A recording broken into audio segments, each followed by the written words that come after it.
2024, if you look at the possibilities of where we would go, and then I'm going to take you through and justify the statement I've just made to you and how the international community has interpreted this. There's a social media post going around at the moment about the Zimbabwean Olympic team. There are 7 members, 7 athletes who are representing Zimbabwe at the Olympic Games. They were accompanied by 67 officials, including the vice president and his wife, who flew in on a private jet. We have an article today by a long-time columnist of ours called Kathy Buckle, who lives in Zim. And Kathy tells us that next month, in the middle of August, Zimbabwe will be hosting SADC, Southern African Development Conference.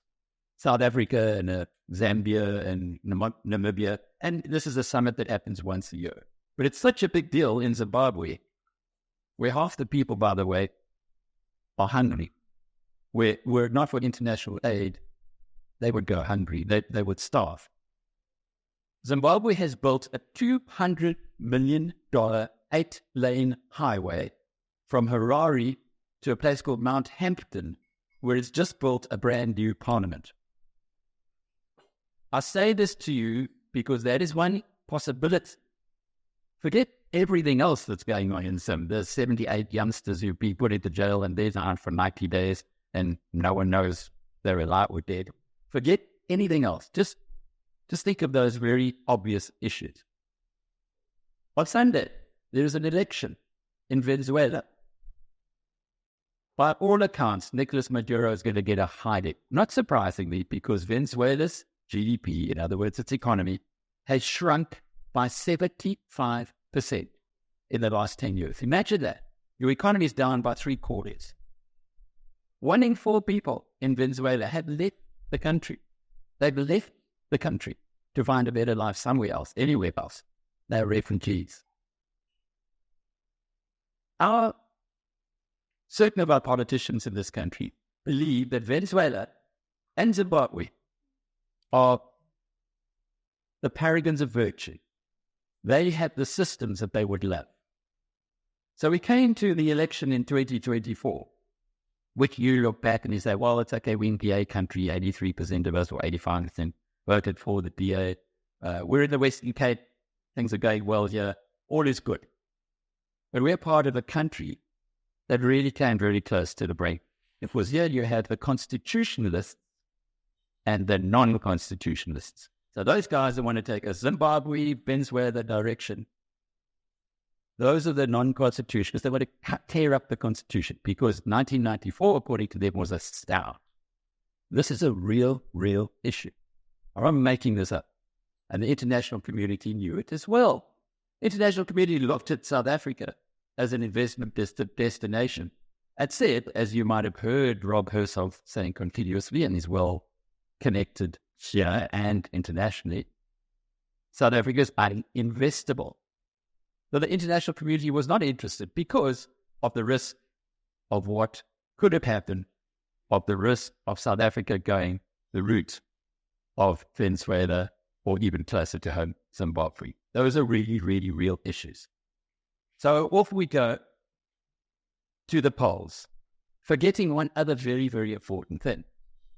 In 1994, when democracy was negotiated in South Africa, those who did the negotiations did something incredibly smart, which we now have to look back at the 2024 election and realize, my goodness, had they not done so, we might have been going in another direction entirely. They brought in something called proportional representation. Now, if you look at the British system, which is the system we have, so the different constituents around the country, you put up your political parties, would put up their representatives, people would vote for those representatives, and as a consequence of that, that person would be elected. But it also meant if you happened to get 50.1% of the vote, you had all power, and the 49.9% of the vote were ignored. That's what we had in the olden days. That's what Britain had. Britain's got a real problem at the moment because they've got a party, you may not like him, but Nigel Farage, who got 14% of the vote, but he's got like 4 or 5 seats in parliament. So 14% of the population have got virtually no representation. So what would have happened had we had the old system in South Africa? Well, there's a guy, I'll give you I need to look at my notes now, because he's not very well known. His name is Adrian Frith. He's a data analyst. And what he did was he took South Africa, broke down the different constituencies where the voting was in the provincial ballots. Remember, we had 2 ballots, a national ballot and a provincial ballot. So he took down the provincial ballot and he said, let's break that down into constituencies as you have in the Westminster system. And what would the result have been?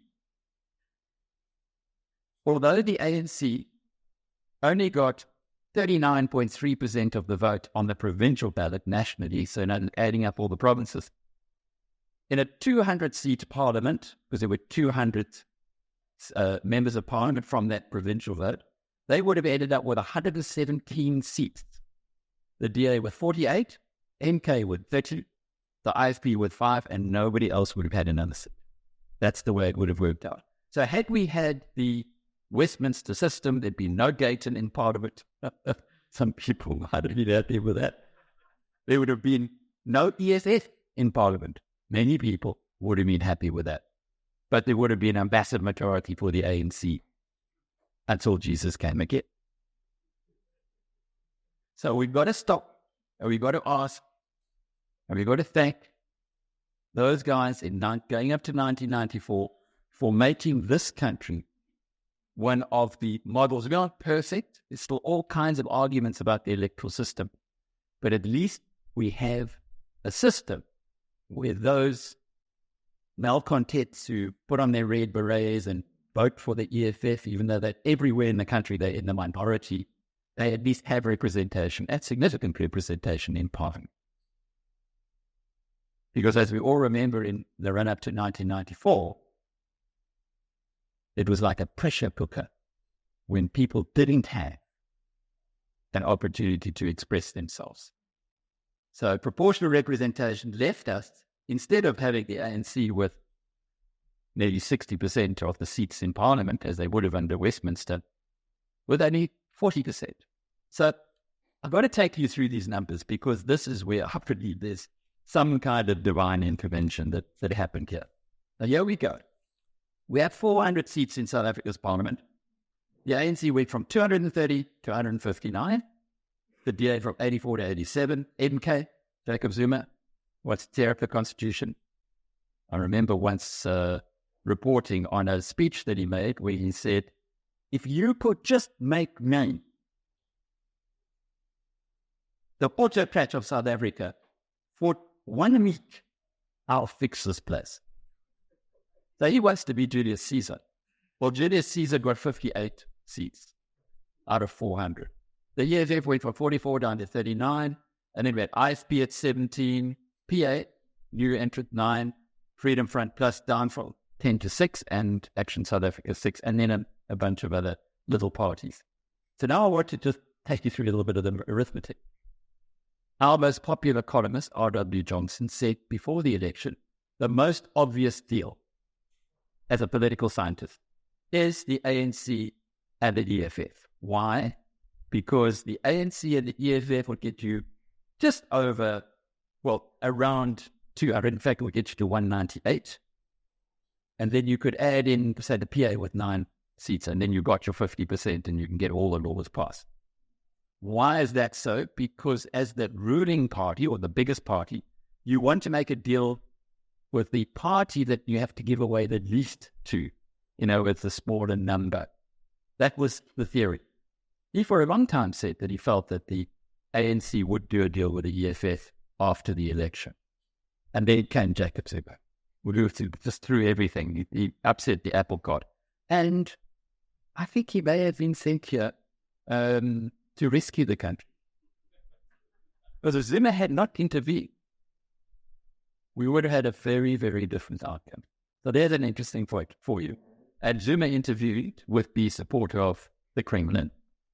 And this is not a guess. We have lots of evidence of it, but the most obvious evidence is when you have a look at the T-shirts. And T-shirts is big in South Africa. Give a guy a T-shirt, you've already got, well, in certain parts of the country. And we have T-shirts with the MK, which on the one side has got Msholozi, and the other side has got Putin. So they weren't even disguising anything. And of course, there'd been no disclosures about the hundreds of millions of rands that had to have been given to MK to have achieved the kind of electoral outcomes that it had. Okay, so the most obvious thing was ANC EFF 198 seats to bring in. You could have brought in Bantu Orabisa with his 3 seats, and then you got a majority. The second possibility would have been the ANC at MK. That's 217 seats. Remember, you've got to get 201 to run this country. 217 or 198. You've got MK in there, you've got the EFF in there. I mean, put them all together, of course, it would have been even bigger majority. Then you've got us moving towards the Venezuela, Zimbabwe option. And I venture to believe that many of us would have been making plans, because that is not an option that any rational being would like to go with. But it didn't happen. What happened was the ANC and the DA together would have had 246 seats, comfortably above 201. But politically, that wasn't going to fly, because as you can imagine, their members in the ANC, and there's a lot of the media as well that is fueling this, which says that the DA is the white party that wants to take you back to apartheid, and Helen Zille is this bad person, etc., without caring to go and do any of the research into the reality of the fact that the DA is the successor to Helen Suzman, who spent years in Parliament fighting for exactly the kind of dispensation we have today. But of course, narrative trumps facts in politics, as I've discovered as a financial journalist who's now realized that if you don't have the politics right, you don't have a country. You can write as much as you like about the investment appeal of companies and the economies, but if you don't have the politics right, it all means nothing. Politics, narrative, economics, facts, just bear that in mind as you go forward. So here we have a situation which is the obvious one, the ANC and the DA did together, but the ANC would have had a lot of problems in turn. So what did they do? Listen to this for divine intervention. They go and pick up all the other parties in a government of national unity. And you add them all together, you get to a figure of 287. That's the ANC, DA, IFP, PA, Freedom Front, Good, UDM, PAC, RISE, Al-Jamaa, 287. The Democratic Alliance has 87 members of parliament. So even with all these rats and mice, everybody you can possibly bring together with the ANC, you haven't got that one-seat majority. It's like the Springboks beating the French by 1 point in the quarterfinal, and then by another 1 point in the semis, and then beating the Kiwis by 1 point in the World Cup final. It's a one-seat difference. But it's also quite good in a way, because it keeps both parties honest. It keeps the DA honest, because who knows? Maybe they'll go along and get some little party to move from being progressives to, well, from the MK grouping to join the ANC, give them a ministry or whatever. There's all kinds of strange things that happen in politics. But what I'm saying to you now is work out the chances of that happening. And it's got to be odds that even the most generous bookmaker in the world would have given you as impossible. So those are the consequences of our election. We have a government of national unity. It's got just enough votes to keep the DA honest, to keep the ANC honest. You've brought in little parties as well. with lots to prove. We've seen what Gaten McKenzie's been doing as the Minister of Sport. Whatever you might think of him, I'm interviewing him this afternoon, by the way, on his book, which I recommended reading. Listen, you've got to read that thing. It's called The Choice. Then you understand the guy. He's energized. He's cutting out a lot of the fat, as are the DA ministers who are in their different portfolios. D. McPherson's on a mission. We can see the same thing with Leon Schreiber here in the Western Cape already, or in Home Affairs. And you will see a lot of that. We've got like an energized president. Cyril was tired ahead of the election. Look at him now. He's bouncing around as though he's got a new lease of life. All of that might be a honeymoon phase. But international investors don't believe it's a honeymoon. International investors have looked at this and said, this is for real. We have got a country that is moving in the right direction. That's a big statement. How do you justify that? Well, we start off with the most obvious part of it, which is the companies on the stock market who benefit most from economic growth in a country are banks. The economy is not growing, banking shares languish. If the economy does grow, banking shares benefit because they're the ones who put the oil into the engine of the locomotive. The bank's index on the Johannesburg Stock Exchange since the day after the election until today is up by 21.5%. That's big. If you put 100,000 Rand into it, you're now worth 121,000. But a far bigger implication comes from bonds. Now, when I was a young reporter, I had a boss called Penelope Gracie. Back in those days, it's a while ago, she was unusual in being a woman boss, certainly in such a senior position within the newspaper industry. And Penelope used to really give me a hard time. She would rewrite my copy continuously, for which I'm forever grateful. But the other thing that I'm forever grateful for is she put me into a job of covering the money and capital markets. Now, you talk about something arcane and something that any young reporter would not want to. Reporters, they want to cover sport, first and foremost, young reporters. And then maybe crime, because that's exciting and sexy. Maybe not really politics. But certainly if you're a financial journalist, it'll be companies, and you get the free meals by going to the AGMs and to the press conferences. Certain come on to go, what is money and capital markets? Accepting that the money and capital markets, where I started and where I learned my trade, is all about the pricing of an economy. So if you have the government in our country, which overspends by about 18% a year, we're not terribly excited by the fact that we are showing a primary budget surplus. What that means is that it's like you in a household saying, I've balanced the books, but I haven't paid the bond. Because we're excluding the interest that we owe on South Africa's debt. Add that in, every year we have to borrow more money to pay for the bond, pay for the interest, just service the interest. So we're at a point where debt is so important to this country, and the cost of debt is critical. For every developing country, it's like that. As a developing country, you bring in money from elsewhere. You don't have your own resources to grow your economy. You have to ask people from other parts of the world to give you money to invest, supposedly, in infrastructure projects. And that infrastructure project is like a company investing in a new grant and equipment.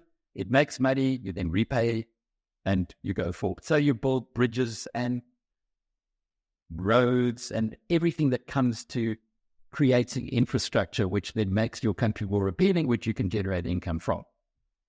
Sadly, in South Africa, we haven't been using that money for infrastructure. We've been using it for public service, as we know. We know all our issues, and we know where we were going.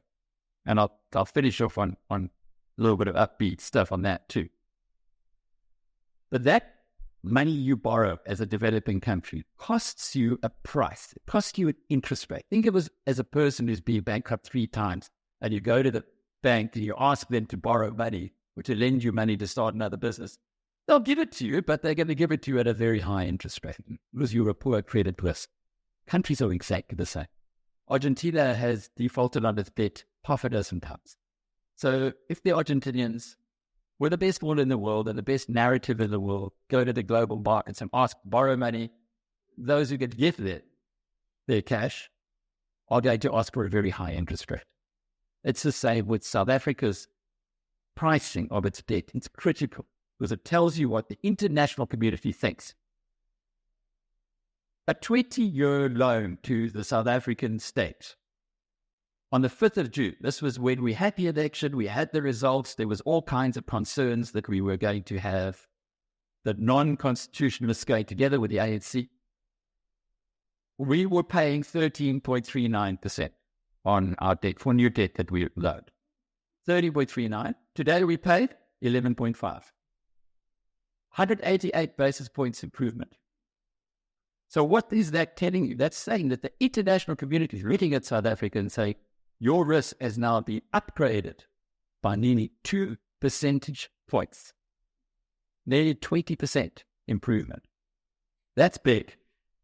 I can talk till the cows come home about the optimistic outlook that I have for our country with our new dispensation, with our competitive politics, with the fact that you're no longer ruled by divine right, the fact that power corrupts, absolute power, as we've seen in this country for 30 years, corrupts absolutely. And you can kind of get it. But here we are at the golf course. Talk is cheap. Money buys the whiskey. And the whiskey is very, very good quality. Suddenly, from being really a poorly quality before.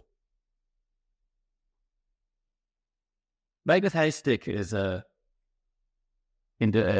investment advisor. He and I were, in our early days in journalism, we both worked for a company called Bascore, which is long gone. Bascore used to own BizNews. And the Citizen, my way into journalism was with the Citizen. We were on the 4th floor. BizNews was on the 3rd floor. Magnus's office was directly below mine. And he was a horse racing reporter. And I was a financial journalist. But we've known each other since 1980, since all that time. He didn't stay in horse racing for very long. I was the one who went into horse racing. He actually went into finance very quickly. But he is he's incredibly independent. And so about 15 years ago, he said, this country is moving in the wrong direction. We spoke about it yesterday. In fact, he's coming to we're having another conference on the 12th of September, our investment conference. I know, Mike, you've booked, and quite a few other people here have booked for it. We're bringing 7 people together, including the chairman of eschewed and some really top investment brands. Just a one-off, 12th of September. Our big one, of course, is in March, but Magnus will be here. So I spoke to him yesterday and asked him what he was going to talk about at the conference, because he's been such a bear. He's been so negative. For 15 years, he said, well, he read a book by Peter Lynch called Beating the Market many years ago.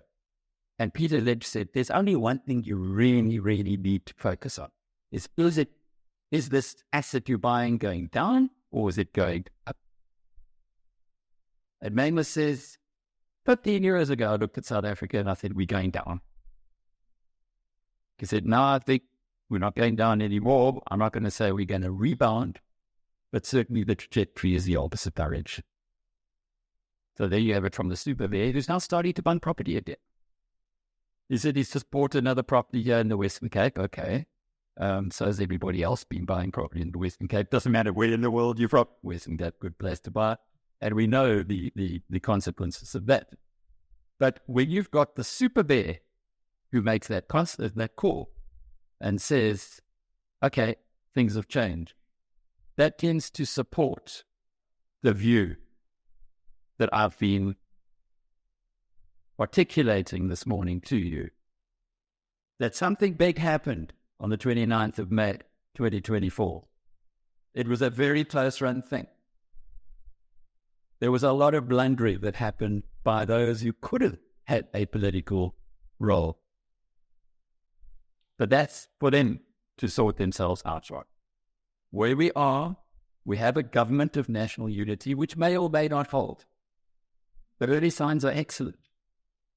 And there's an international community that is watching and presenting a lot of pressure on the players. If you try to script what happened on the 29th of May, you would have been accused of living in dreamland. But if you try to script what happened in 1994 in this country, you too would be living in dreamland, particularly when you consider Boipatong. Many of us have forgotten that. The invasion of Botswana, remember that? The British got in their cars and they didn't like what was going on and they went in and started shooting people indiscriminately from the back of buckies until a couple of them were executed by the Botswana army. And then John and his guys driving their cars into the World Trade Center. Do you remember that? Do you remember the Witduka and the Rooiduka scalping each other in Soweto? I do, because I had my team of, I was then the news input editor at the SABC, my team of cameramen were going into the township. We lost the guy, Calvin Tofsafo at the SABC, who went to go and cover a desecration of graves on the East Rand, Sharpeville of all places on the East Rand. And Wani went there with a camera he was the reporter. Daddy Saunders, cameraman, went with them. The two of them went there. We sent them out there to go and check what was happening with this desecration. There was a group of people, 1993. They chased them and they killed Calvin. Daddy was really badly injured as well. That was the reality we were facing in 1993, and yet we had an election. And yet we had a country that got into peace. 2024, those of us who've been around long enough to see what happened in 94 might be saying, hang on, maybe we've had another bolt from above, another bit of divine intervention. Thank you.